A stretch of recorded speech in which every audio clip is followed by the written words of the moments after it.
So that left-hand pattern I call the hit the road jack progression. We've got C, B flat, A flat, and G. It's a really easy thing for students. Broken octaves work really well as well. I love teaching students the blues and using the 12-bar blues as the format. So the C chord, the F chord, back to the C, F, G, and adding sevenths to that. You know, there's all sorts of things you can do, and I'll pop a link in the description below to my recommendations about teaching the blues, because I've got a whole framework around that. It's heaps of fun, and you can do it in just one lesson. It's really, really good.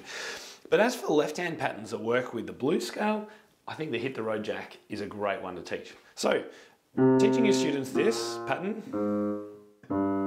and just, you know, keeping a steady beat. You could put a drum beat on if you wanted to, or get them to click along, or tap a foot, whatever it is.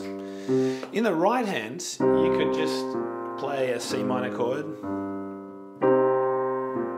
with maybe a G on the last one, or an inversion.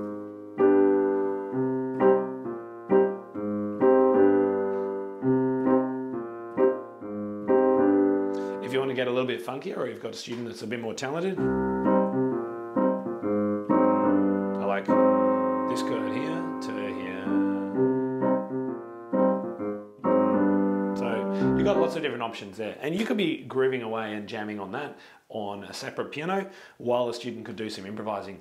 The great thing about this left-hand pattern is that it works with the blues scale in the right hand. So teaching your students the blues scale, C, E flat, F, F sharp, G, B flat, C, with those notes they can pretty much do anything with this and it will sound great. Remember as well, as I talk about in my improv with the blues framework, students who are doing this for the first time, don't overwhelm them with too many notes. The blues scale has a lot of notes and it's kind of a little bit awkward sometimes when students are first starting. So just playing the first 3 notes or the top 3 notes will be heaps to get them going.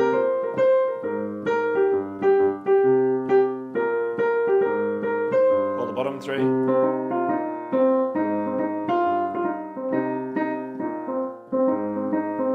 And then eventually.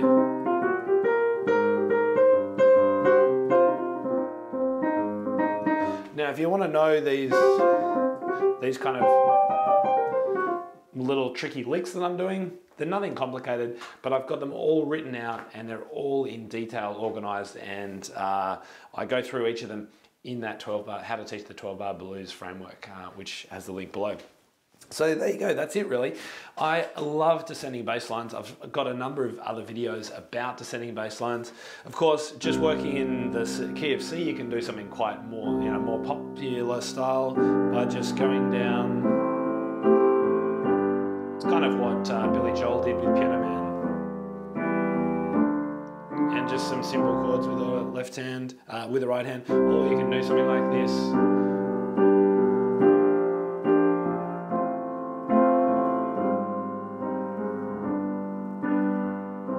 Lots of great opportunities that open up for chordal composing when you're using descending bass lines. But that's going to be the subject of a future video. In the meantime, try out the Hit the Road Jack theme with your students. See what they think, and make sure you come back here and let me know with a comment below. And if you've got any questions at all, I'll be happy to answer them too. I'll see you in the next video. Just before you go, guys, I want to make sure you're aware of Piano Pivot Live. It's my first ever Piano Teachers Conference, and it's being held 23rd and 24th of January right here in my hometown of Melbourne. Beautiful weather in summer, of course. If you want to find out more about it, head to timtopham.com/conference. It's going to be an incredible experience, and I can't wait to welcome you to Melbourne. See you then.